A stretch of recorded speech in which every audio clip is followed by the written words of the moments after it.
El sol de Querétaro, una oblea de oro fundido, se filtraba a través del polvoriento cristal de la cerrajería Morales, dibujando rectángulos de luz sobre el suelo de cemento pulido. Aquí, en el corazón del barrio de Hércules, el tiempo parecía moverse a un ritmo distinto, dictado por el meticuloso raspar de una lima contra el metal y el suave chasquido de los pistones al asentarse en su lugar.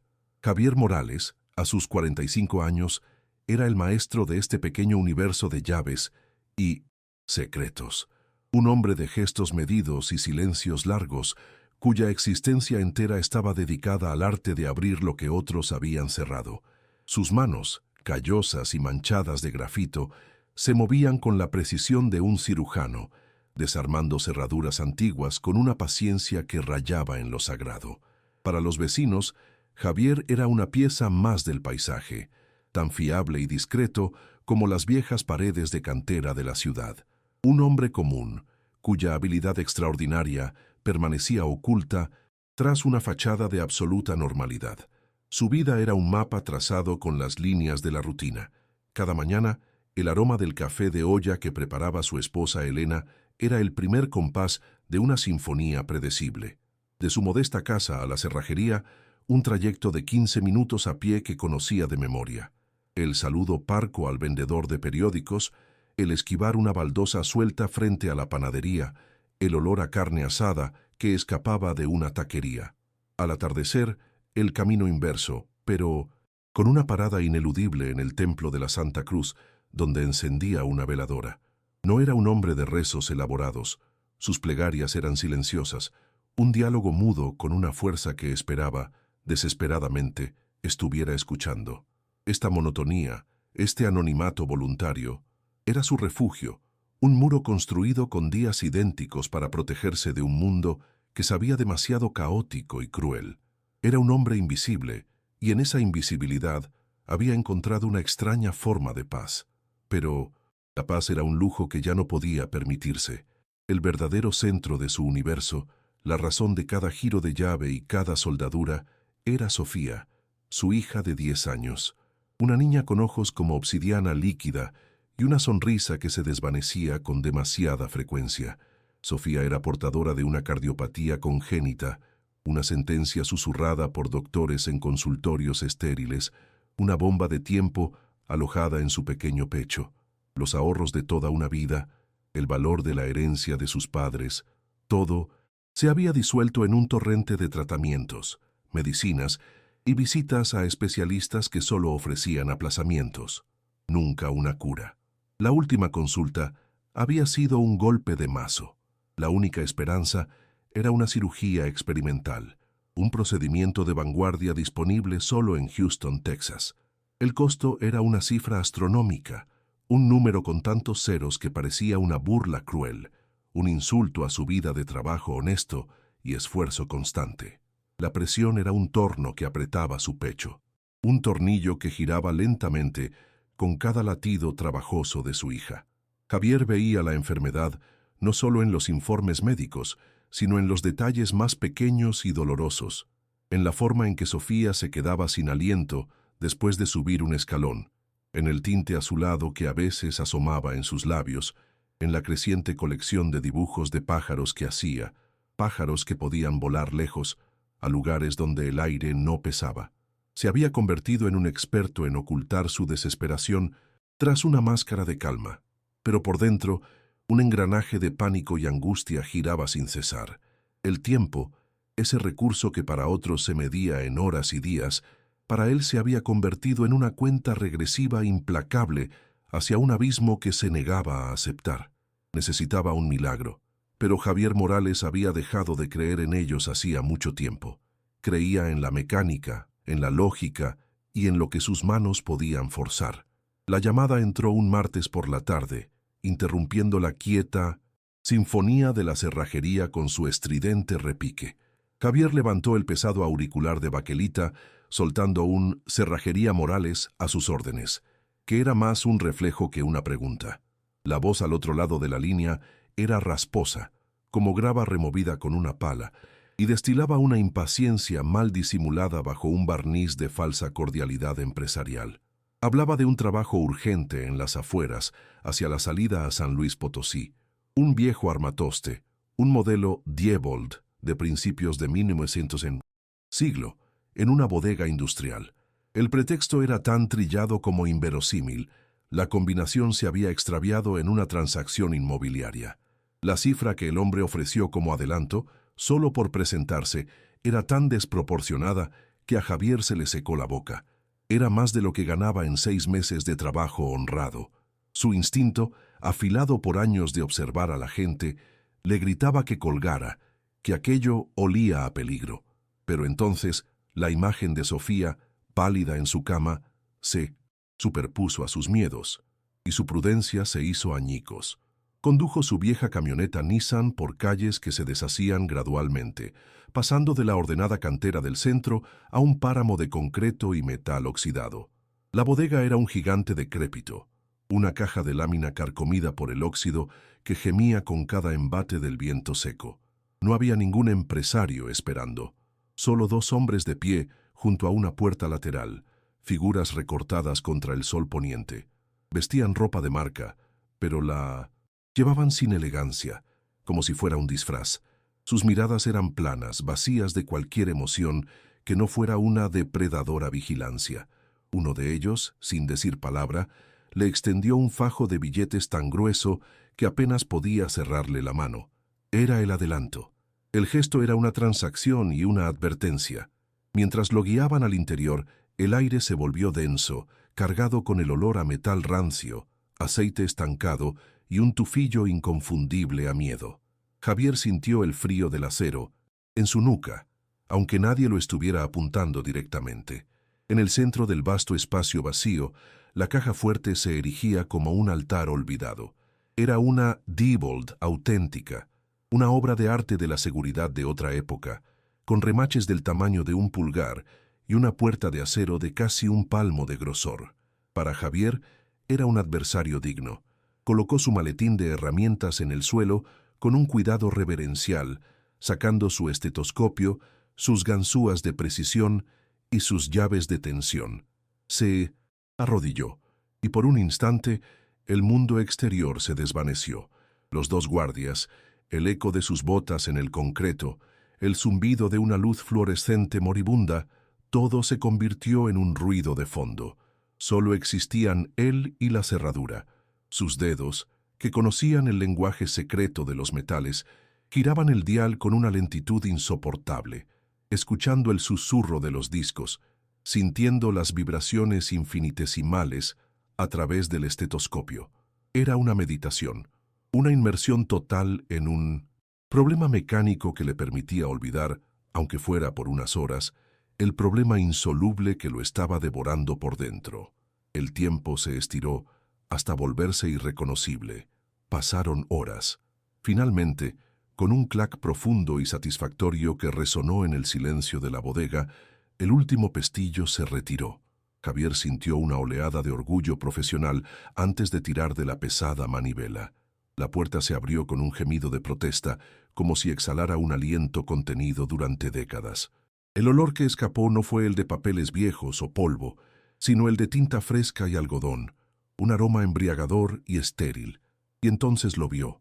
No eran documentos, ni joyas, ni lingotes. Eran pilas, torres perfectamente alineadas de billetes de $100 americanos, aseguradas con fajillas de papel. La luz mortecina arrancaba destellos verdes de aquella montaña de dinero.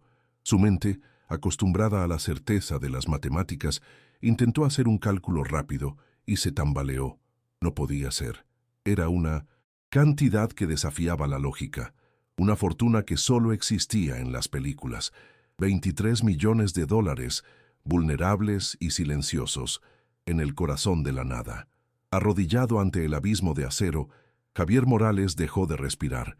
El mundo se redujo al resplandor verdoso de aquella fortuna imposible. Su mente, un mecanismo de relojería acostumbrado a la lógica y el orden, se fracturó en 1000 pedazos. Cada fajo de billetes era un ladrillo en el camino hacia Houston, una puntada en el corazón de Sofía, un año más de vida para su hija. La imagen del quirófano, aséptico y esperanzador, se materializó frente a sus ojos con una claridad insoportable, pero casi al mismo tiempo sintió el peso de las miradas de los hombres que esperaban afuera. Sabía, con una certeza que le helaba la médula, de dónde provenía ese dinero.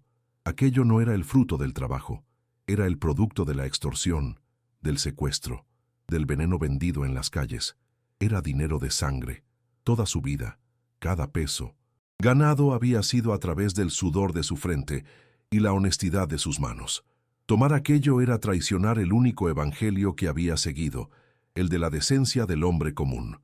Fue entonces cuando un sonido rompió su trance, filtrándose desde el otro extremo de la bodega. Una risa.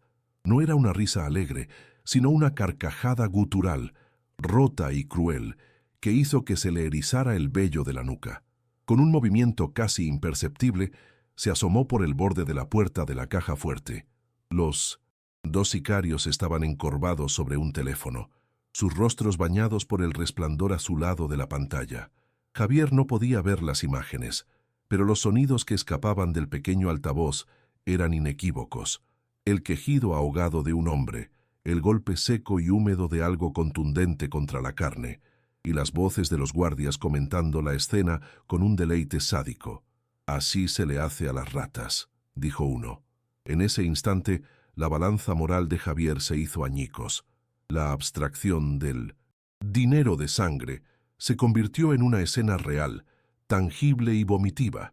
Aquellos no eran simples guardianes, eran monstruos que disfrutaban del sufrimiento ajeno como si fuera un espectáculo. Una claridad gélida y aterradora descendió sobre él.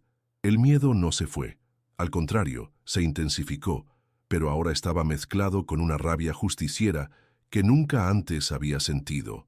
Robarles a ellos ya no era un simple acto de supervivencia, era un golpe, por minúsculo que fuera, contra la oscuridad, que se tragaba a su país. Era quitarle el aceite a la maquinaria de la muerte. Vio una vieja mochila de lona tirada en un rincón, sucia y olvidada, y se movió con una velocidad que no sabía que poseía. Sus manos, antes temblorosas por el dilema, ahora se volvían eficientes, mecánicas.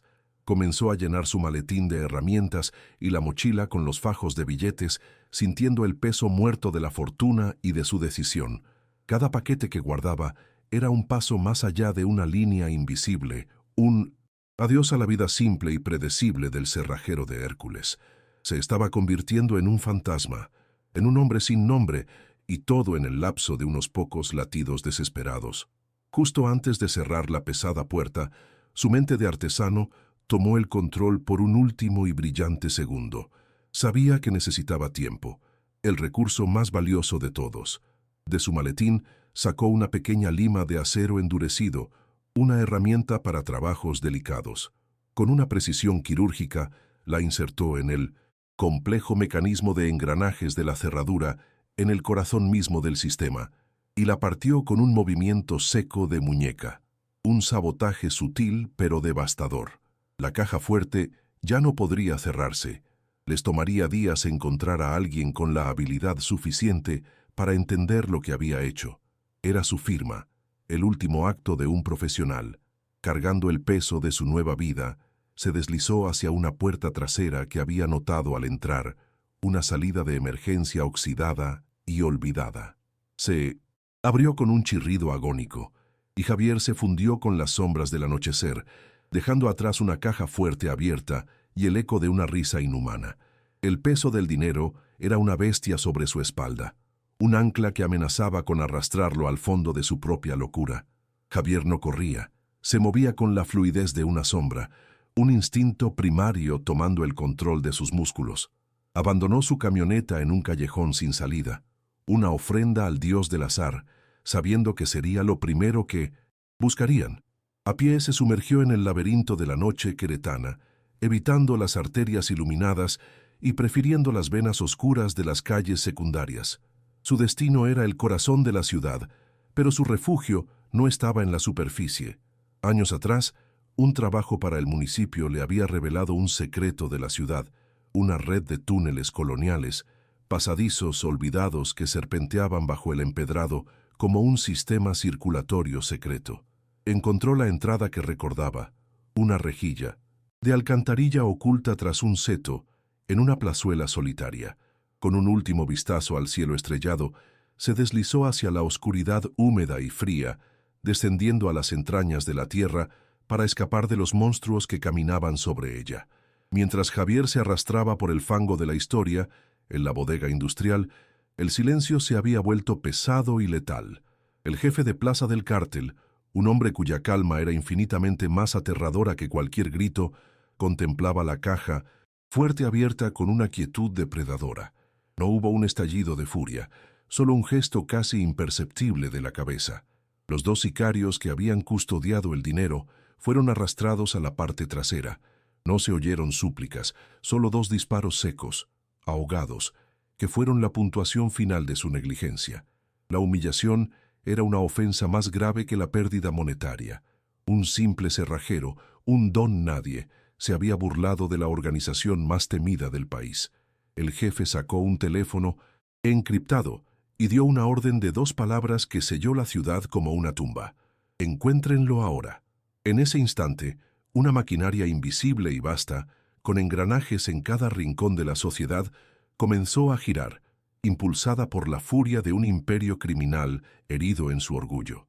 En la opresiva negrura del túnel, el único sonido era el goteo constante del agua y el martilleo de su propio corazón. El subidón de adrenalina se había disipado, dejando en su lugar un sedimento de terror puro y lúcido. Estaba solo, sepultado bajo una ciudad que ya no era su hogar, con una fortuna que le quemaba las manos.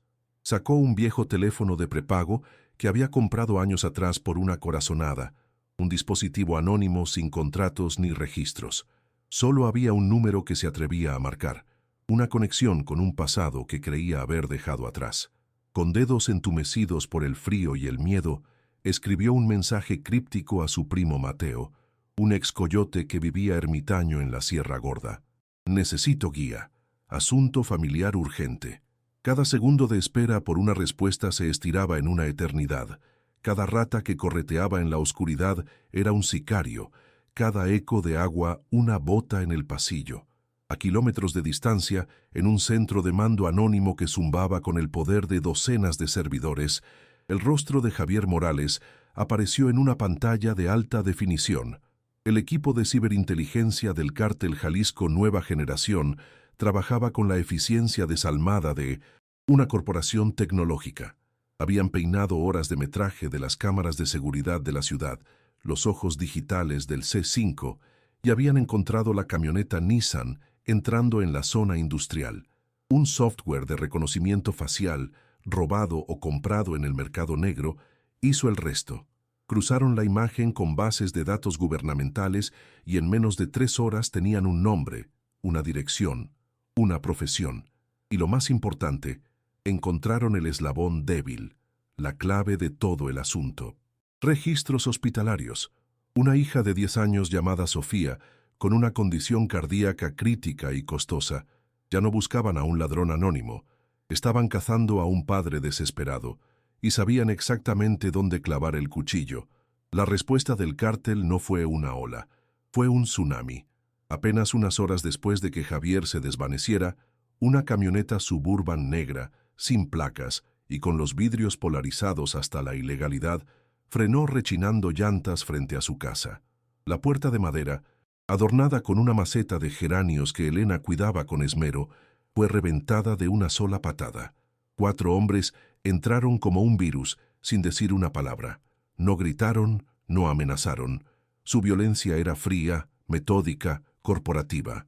Mientras 2 de ellos ponían la casa patas arriba, con una eficiencia devastadora, los otros 2 acorralaron a Elena en la sala. Le mostraron en una tableta la imagen granulada del rostro de Javier, captada por una cámara de seguridad. «Conocemos a Sofía», dijo uno de ellos, con una voz tan carente de emoción como la de un lector de noticias.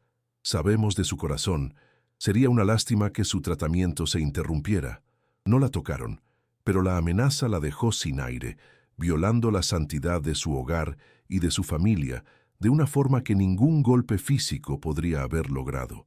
Lejos de allí, en la escarpada inmensidad de la Sierra Gorda, un hombre curtido por el sol y la soledad Leía el mensaje de Javier en un viejo teléfono satelital. Mateo, su primo, vivía en un exilio autoimpuesto, en una cabaña de adobe que se aferraba a la ladera de una montaña como un nido de águila. Años atrás, Javier lo había salvado, no de un balazo, sino de una estupidez juvenil que le habría costado 30 años en una prisión federal. Le había dado hasta el último centavo que tenía para que desapareciera, para que se comprara una segunda oportunidad.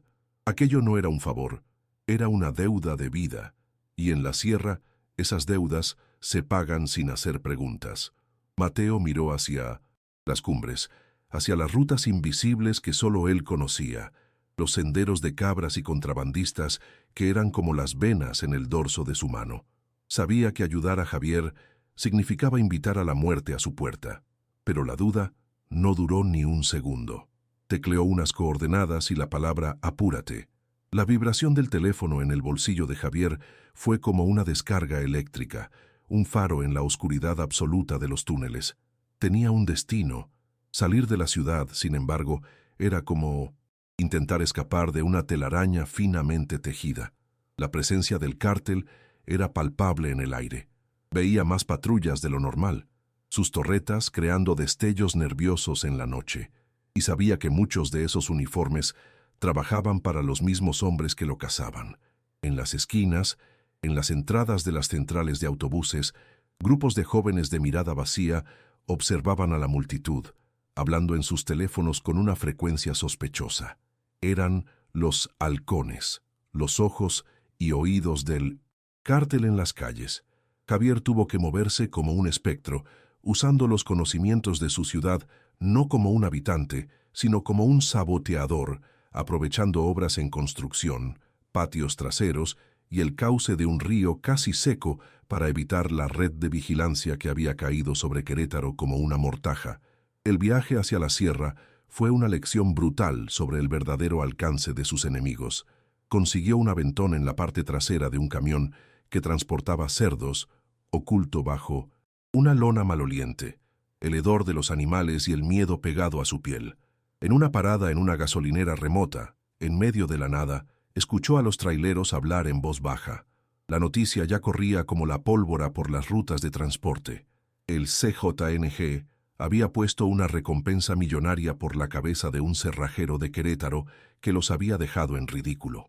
Su rostro, su oficio, su historia, ya empezaban a deformarse en los susurros de los hombres, el primer borrador de una leyenda que él nunca quiso escribir.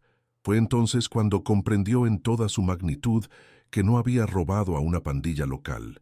Había asaltado a una corporación multinacional del crimen, un monstruo con tentáculos que llegaban hasta el último y más solitario rincón del país.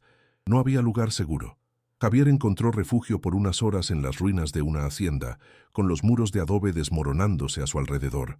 Estaba exhausto, cubierto de mugre y del miedo helado que se había convertido en su compañero constante. Abrió la mochila y contempló los fajos de billetes a la luz de la luna. El rostro de Benjamin Franklin parecía burlarse de él. Tocó el dinero, el papel que representaba la salvación y la condena al mismo tiempo, y el recuerdo de la sonrisa de Sofía fue lo único que impidió que se derrumbara. Su lucha apenas comenzaba, y el enemigo que enfrentaba parecía tener ojos en todas partes. Es increíble cómo un hombre común puede ser empujado a una situación tan límite, una en la que cada decisión puede ser la última. Si estás tan atrapado en esta historia como Javier lo está en su huida, suscríbete ahora al canal para no perderte ni un segundo de esta cacería. Y déjanos un comentario abajo, dinos desde qué ciudad nos estás viendo. El punto de encuentro era un antiguo ahuehuete, un árbol tan viejo que sus raíces parecían las venas expuestas de la tierra misma. Javier llegó al amanecer, con el cuerpo dolorido y el alma en vilo. Mateo surgió de entre las rocas sin hacer ruido, un espectro forjado por el sol y el silencio. No hubo abrazos ni palabras de consuelo. Los ojos de su primo, agudos y constantemente en movimiento, lo escanearon de arriba a abajo, evaluando su estado de agotamiento y el torpe volumen de las maletas. «¿Creíste que esto sería un paseo, primo?», fue su único saludo, su voz tan seca como las hojas bajo sus pies. Con una eficiencia que hablaba de una vida al borde del peligro, Mateo tomó el control. Transfirió los fajos de billetes a alforjas de cuero, desgastado, más discretas y prácticas para el viaje que se avecinaba. Le dio a Javier un trozo de carne seca, un bulto con agua y una camisa limpia. Las reglas de la sierra eran simples y brutales: moverse solo al alba y al anochecer, no hacer fuego, no dejar rastro. La Sierra Gorda no era un refugio, era un purgatorio verde y vertical. Para Javier, un hombre acostumbrado a la planicie de la ciudad y a la lógica de los ángulos rectos, cada paso era una agonía. Subieron por laderas que desafiaban la gravedad, donde un solo resbalón significaba una caída mortal. Se abrieron paso a través de una vegetación tan densa que el sol apenas lograba besar el suelo del bosque, en un aire espeso y húmedo que se pegaba a los pulmones. El mundo se convirtió en un asalto sensorial: el zumbido incesante de insectos invisibles, el olor a tierra mojada y a flores en descomposición, el grito lejano de un animal que podía ser presa o depredador. Mateo se movía por este laberinto con una gracia animal, leyendo el terreno como si fuera un mapa escrito en un idioma que solo él entendía. Javier, en cambio, sentía cómo la sierra lo despojaba de su ser, arrancándole la piel de hombre civilizado y dejando al descubierto algo más crudo, más primario, una simple criatura luchando por sobrevivir. Después de 2 días de marcha infernal, Mateo lo guió a un lugar que no aparecía en ningún mapa: una pequeña comunidad otomí, un puñado de casas de adobe y madera tan mimetizadas con el entorno que eran prácticamente invisibles. La desconfianza de los habitantes era una barrera casi física. Eran un pueblo herido, acosado por los mismos hombres que cazaban a Javier. El cártel codiciaba sus tierras sagradas para la siembra de amapola y la tala ilegal, y habían hecho desaparecer a varios de sus líderes. Mateo, que había comerciado con ellos durante años, sirvió de puente. Vieron en Javier no a un ladrón, sino a un hombre que le había clavado una astilla en la pata al tigre que los acechaba. Tras una larga conversación con el anciano del pueblo, les ofrecieron refugio. Esa noche, en un gesto que lo cambió todo, Javier separó una gruesa porción del dinero. No fue un pago, sino una ofrenda para su resistencia, para comprar armas, medicinas, para luchar. Por primera vez el dinero no se sintió sucio. El santuario, sin embargo, duró poco. La noticia llegó a través de un pequeño radio de transistores que funcionaba con baterías, su señal crepitando con la estática de la distancia y la fatalidad. El cártel Jalisco Nueva Generación, humillado en su propio territorio y frustrado por la ineficacia de su cacería, había decidido cambiar las reglas del juego. Su nuevo movimiento era de una crueldad tan espectacular que paralizó a Javier donde estaba. Habían secuestrado al doctor de Sofía, el cardiólogo pediatra Alejandro Alvarado. El ultimátum se esparció no por los noticieros, sino por las redes sociales y los servicios de mensajería, un veneno digital que se propagaba más rápido que cualquier virus. El cerrajero tenía 48 horas para entregarse. Si no lo hacía, el doctor sería ejecutado públicamente. Y después de él, amenazaron con empezar a visitar a los otros pacientes del ala infantil del Hospital General. El horror tenía ahora un nombre y una ubicación. La voz del locutor se desvaneció, pero las palabras quedaron suspendidas en el aire, grabadas a fuego en la mente de Javier. El mundo se inclinó bajo sus pies y tuvo que apoyarse en un árbol para no caer. Unas arcadas violentas lo doblaron en dos, mientras vomitaba la poca comida que tenía en el estómago. Había querido ser un salvador y se había convertido en un verdugo. Su acto desesperado por proteger a su hija había puesto una diana en la espalda de niños inocentes y del único hombre que podía ayudarlos. Mateo intentó razonar con él, diciéndole que era un farol, una táctica para sacarlo de su escondite.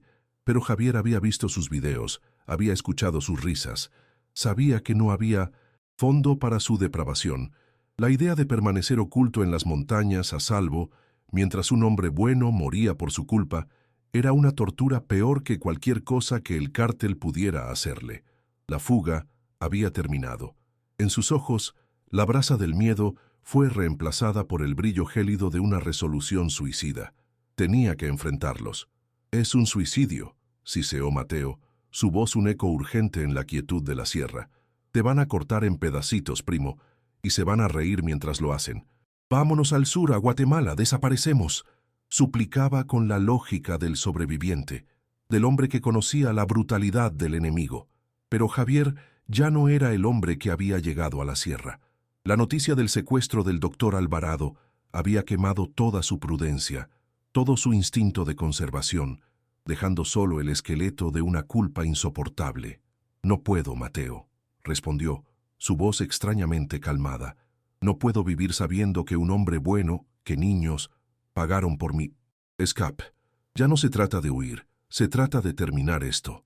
Mateo vio la determinación en sus ojos, una llama fría que no admitía argumento.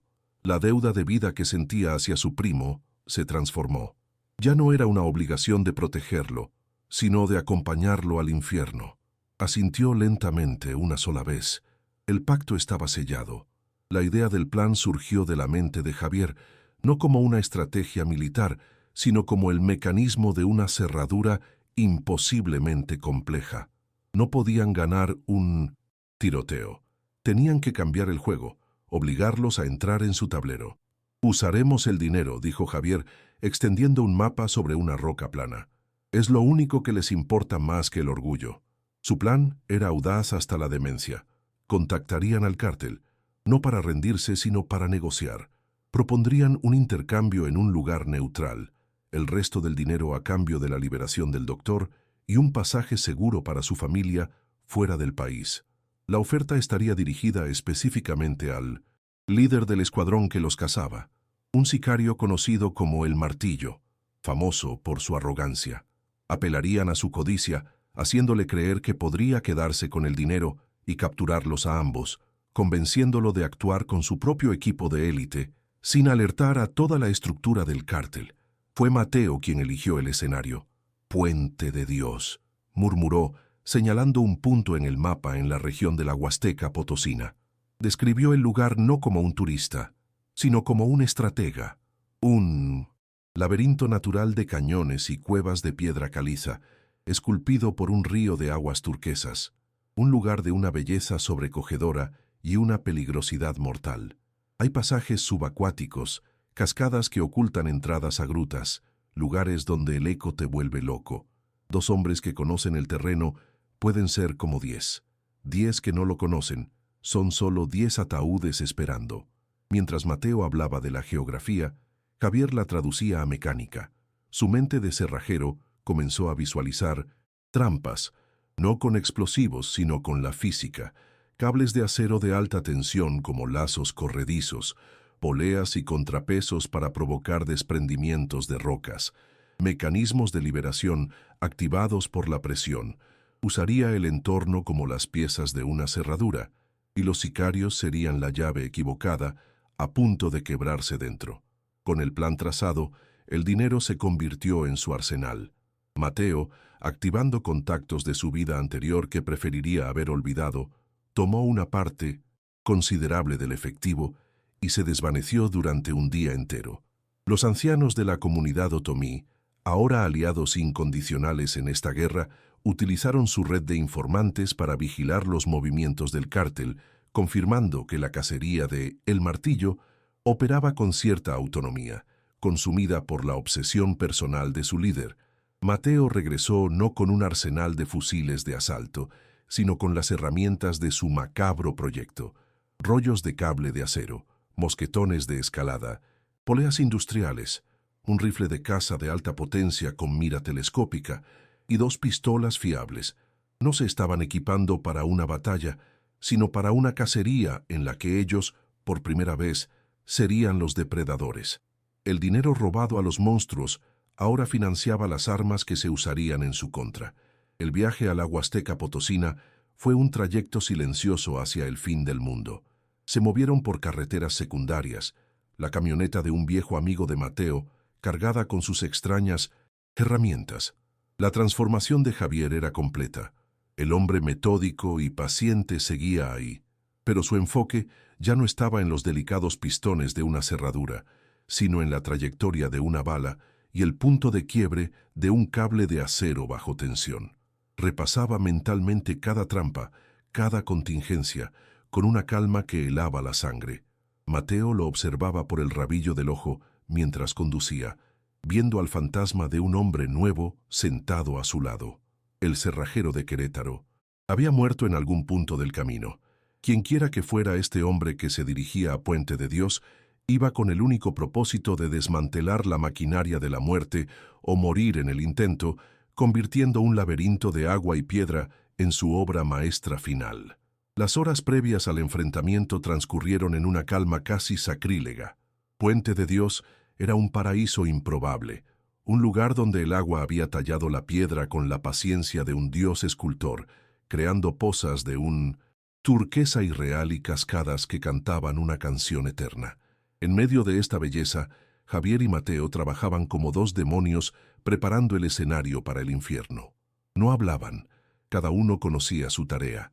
Javier, con sus manos de artesano, tensaba los cables de acero a ras del suelo, anclaba poleas tras cortinas de enredaderas y equilibraba redes cargadas de piedras sobre las cornisas del cañón. Cada trampa era un mecanismo de relojería, una ecuación de peso y tensión esperando su variable final. Mientras tanto, Mateo escalaba con la agilidad de una cabra montesa hasta una repisa alta, un nido de francotirador natural que le ofrecía una vista panorámica de los accesos al cañón. Se tendió, se mimetizó con la roca y esperó.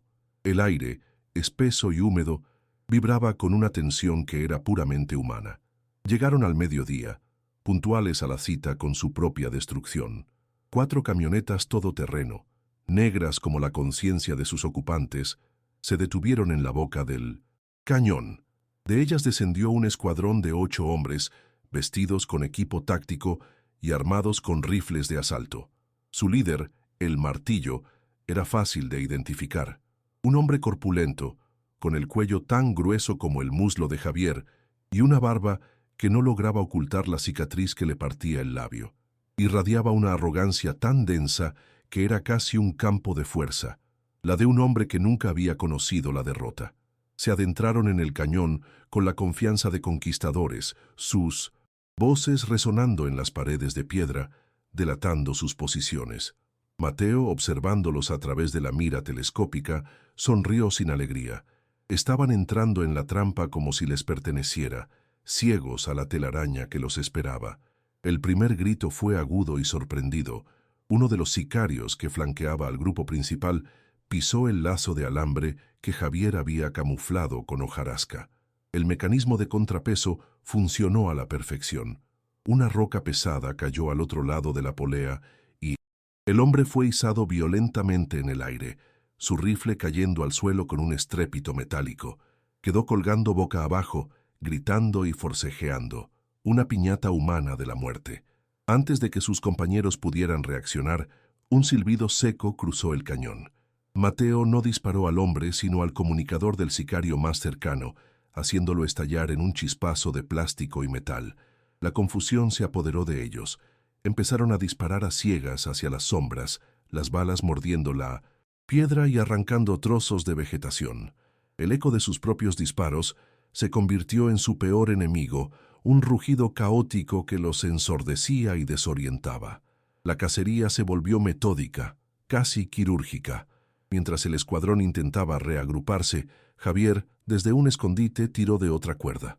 Una sección de la pared del cañón, previamente debilitada y preparada, se vino abajo con un estruendo atronador, bloqueando su única ruta de escape y separando a 2 de los hombres del grupo principal. Mateo aprovechó la oportunidad. 2 disparos, no letales, pero incapacitantes. Uno en la rodilla de un sicario, otro en el hombro del que intentaba ayudarlo. Sus gritos de dolor se unieron a la sinfonía del caos. El Martillo, viendo a su equipo de élite desmoronarse, entró en un estado de furia berserker. La trampa, la humillación, era demasiado para su orgullo. Dejó de pensar tácticamente. Solo le quedaba la rabia. Convencido de que Javier lo esperaba en el punto de intercambio, acordado, la gruta principal tras la cascada se lanzó hacia adelante, corriendo solo, un toro embistiendo un fantasma. Atravesó el velo de agua como si entrara en otro mundo. La caverna era vasta y resonaba con el estruendo de la cascada.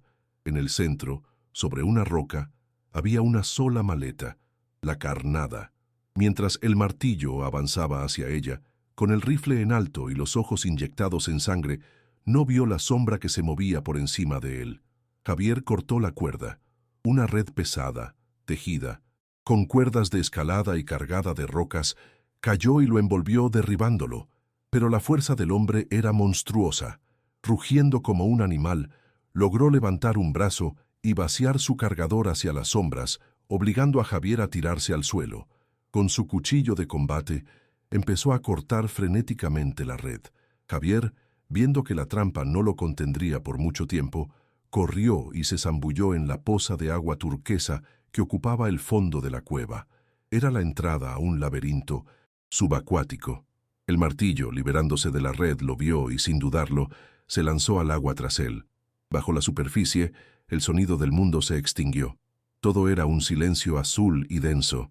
La batalla ya no era de balas, sino de aire y voluntad. El martillo era más fuerte. Sus brazadas poderosas lo impulsaban como un torpedo, pero su furia era su veneno. Quemaba su oxígeno a un ritmo frenético. Javier, en cambio, se movía con una calma metódica, la misma que usaba para descifrar una cerradura. Se deslizaba por pasajes estrechos que conocía, obligando a su perseguidor a gastar energía y aire. La persecución duró una eternidad de 2 minutos. Cuando Javier vio que los movimientos de el martillo se volvían desesperados, supo que era el momento.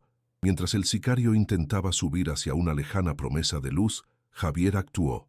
Desenvolvió el fino alambre de acero que llevaba en la muñeca y, en un movimiento rápido y arriesgado, lo enganchó en el equipo táctico del sicario y lo ancló a una estalagmita. Fue el último clic, el último pestillo.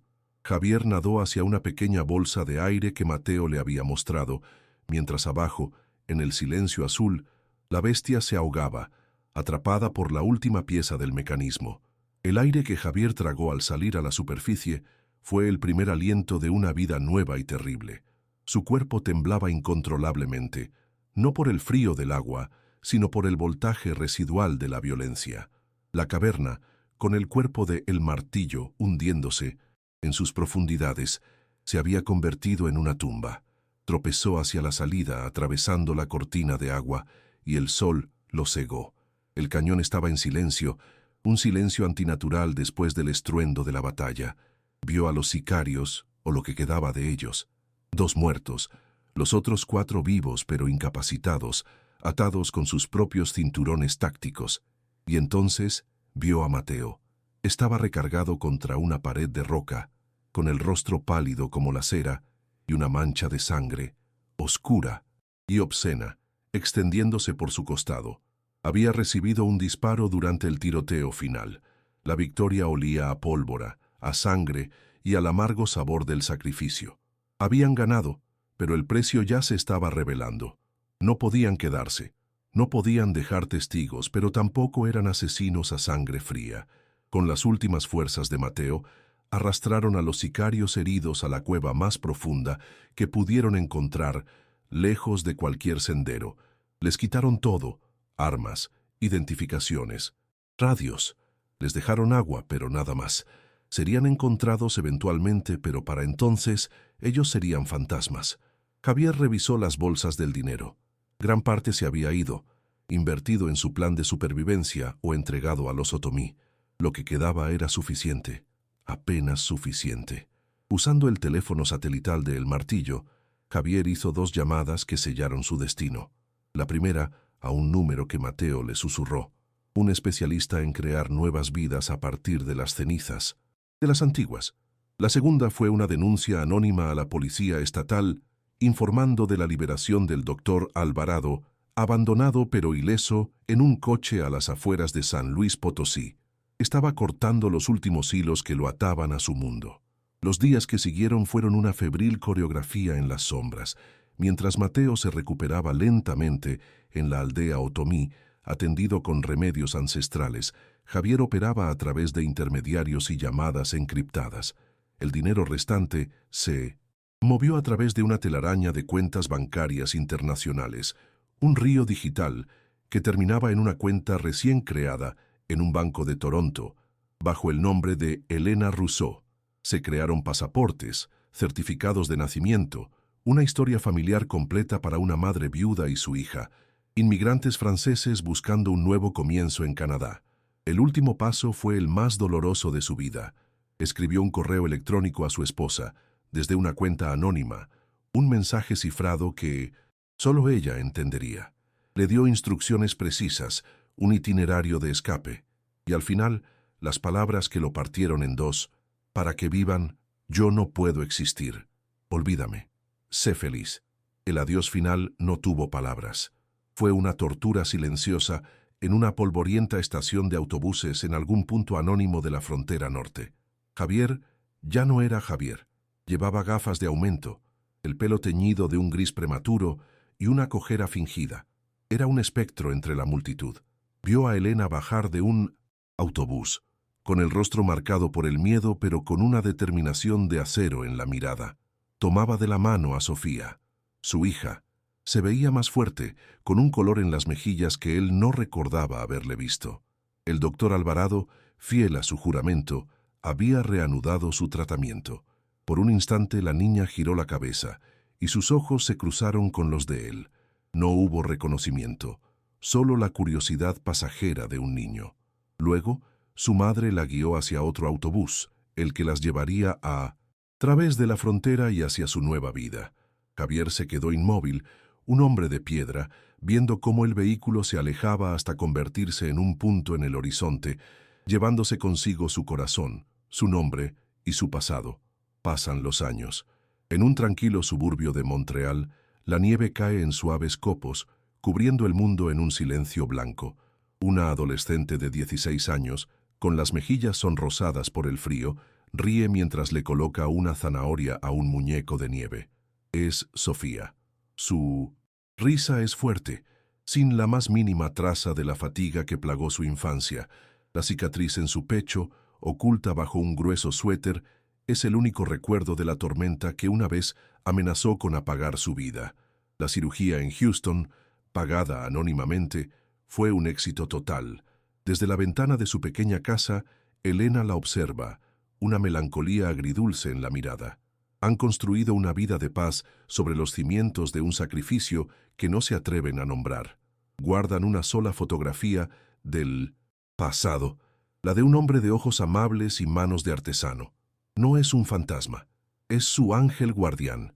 Nadie sabe con certeza qué fue de Javier Morales. Su nombre se disolvió en el tiempo.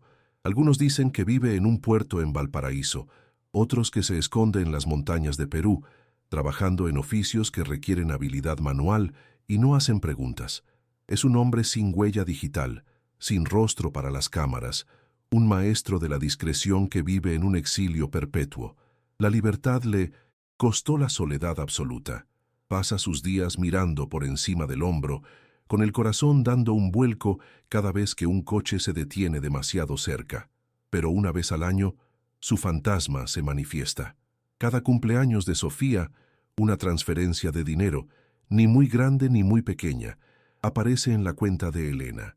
Proviene de una fuente imposible de rastrear.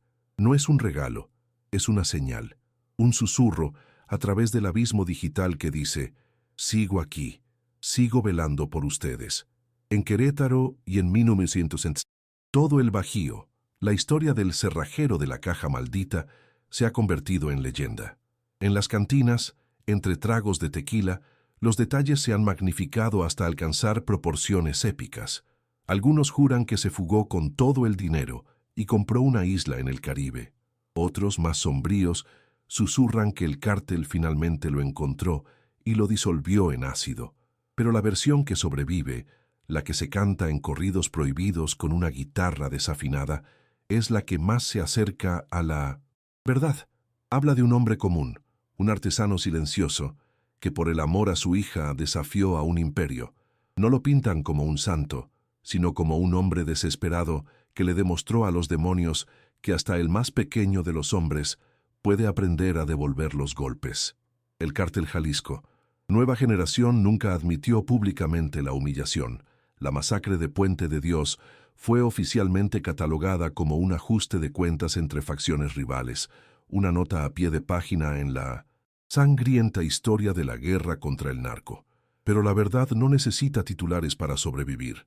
La crónica de Javier Morales, el cerrajero del barrio de Hércules, se convirtió en un faro para los invisibles, un recordatorio de que los mecanismos más complejos no son los de las cajas fuertes, sino los del corazón humano. Perdió su nombre, su hogar y su vida, pero en el proceso cumplió su única y verdadera misión. Reparó el futuro de su hija, y su leyenda perdura, como el suave pero inconfundible chasquido de un pestillo que se abre en la impenetrable oscuridad del miedo.